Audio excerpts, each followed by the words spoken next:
Hi, this is Art Lieberman, and I blog at Full of Life News. The Full of Life blog is about things that add wellness and comfort to our lives. And that's what this particular video hopefully will do too. This is one of what I think will be 10 videos and the series I'm going to call The Art of Lazy Weight Loss. The Art of Lazy Weight Loss. Okay, so to get started, I'm not a dietitian. I'm not a doctor. I am a classroom teacher. Classroom teachers have one thing going for them with weight loss, and that is that they walk around the classroom a lot, and that matters. And so it's not unusual for me to put 2 and 3 miles a day on my feet just by doing my job.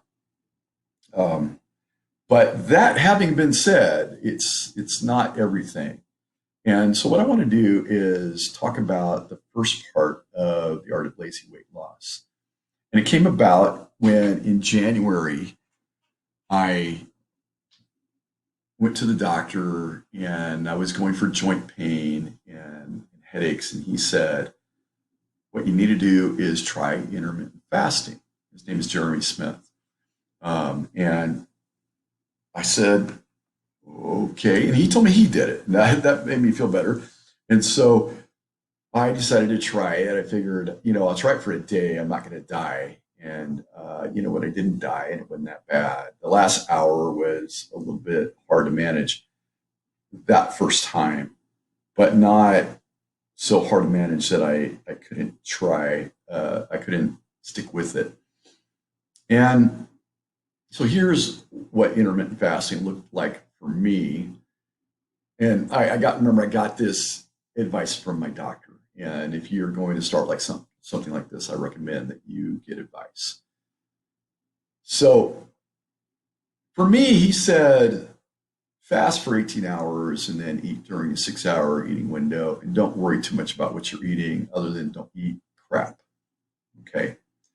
Make sure you're eating your veggies, make sure you're getting some fruit, and make sure you're getting your fats and your proteins. Okay. And don't eat junk out of a bag or out of a box, basically. I mean, that's the easy part. So I started doing that.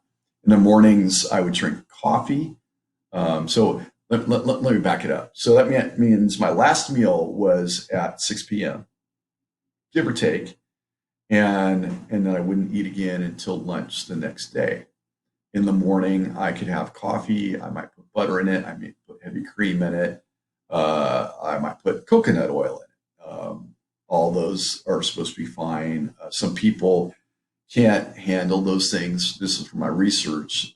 They can't handle those things. Their weight won't go down. If they put those things in them, they have to just do black tea or black coffee with nothing added, just to let you know. But for me, it worked. Even half and half worked a little bit, even though half and half has some carbs. So why are we trying to not do carbs at all during that time? The main reason is because carbs signal your insulin, and your insulin goes into action.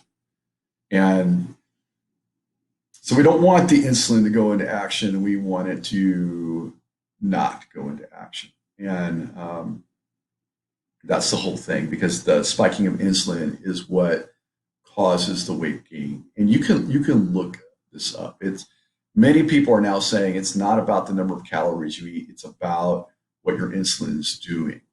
And I only know that because I've looked at what people way smarter than me have said.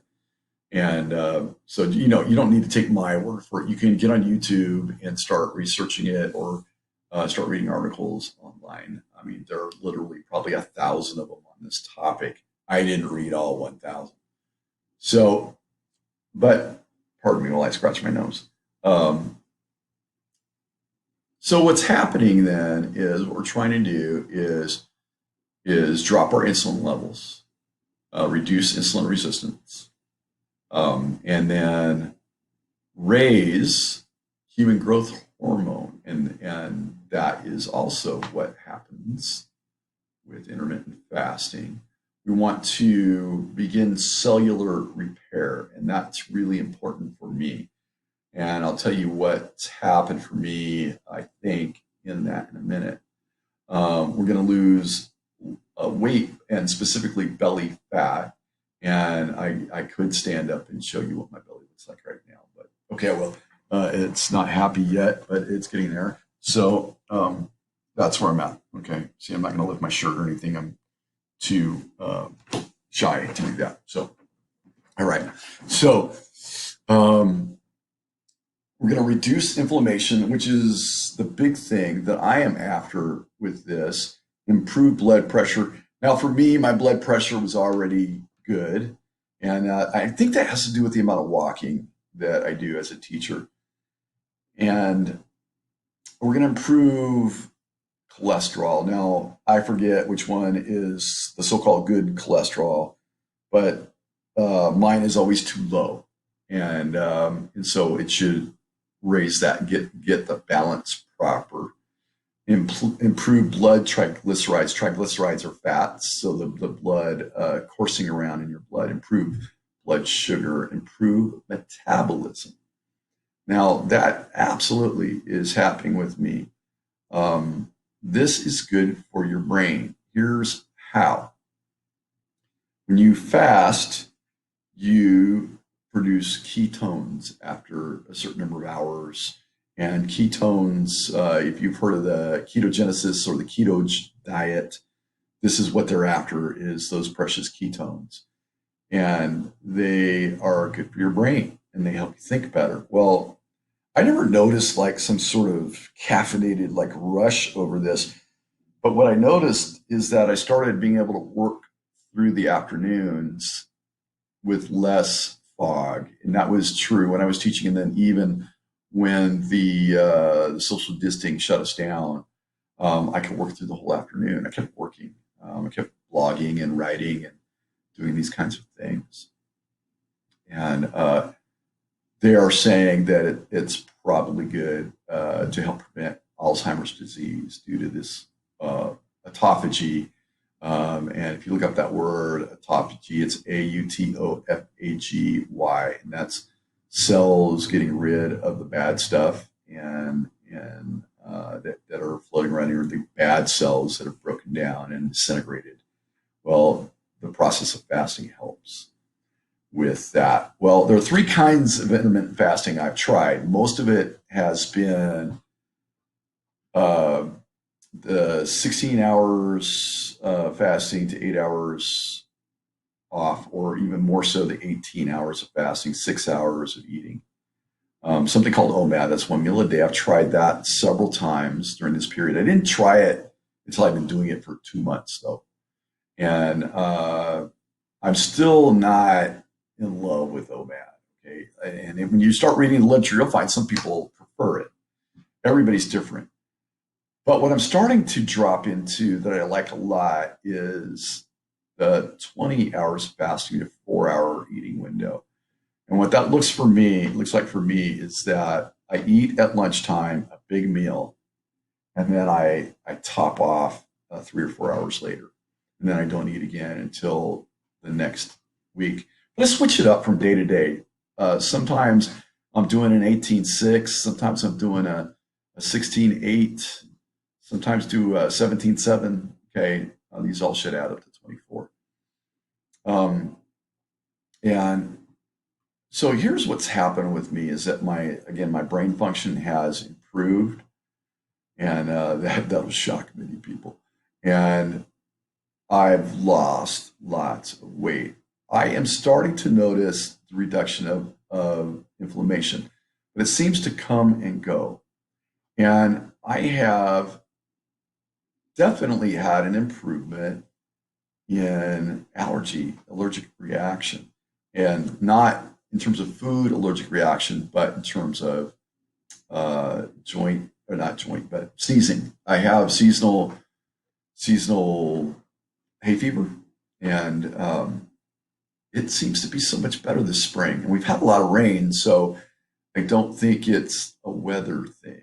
sometimes we have a different kind of, I think there's plenty of pollen in the air, and I am reacting to it, but less. So this is what's happening with me so far. And so I will be filling this out with more information soon. Um, and I'll provide, when we actually write this up as a chapter, there will be quotes, and I will include research that you can link to. But that's my first stab at actually writing this book. And I figured I'd share it with you first, chapter by chapter. And if you have feedback, I would love to hear it.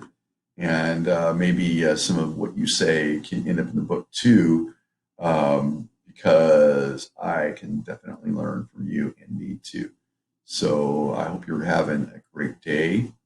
And I hope you see the lazy aspect of this, because I start thinking about weight loss and I'm like, I don't want to do that. Dieting. Well, so anything I've done diet wise, I've liked better than whatever my norm was. So I'm pretty excited about what's going on. And I think I'll do one of these a week and run it out for about 10 weeks. I still want to see where the exercise piece is going to take me. And so I don't want to talk about that till the end. And there it is. So I think I'll put this up on YouTube and then add it to the blog. All right. Have a great day.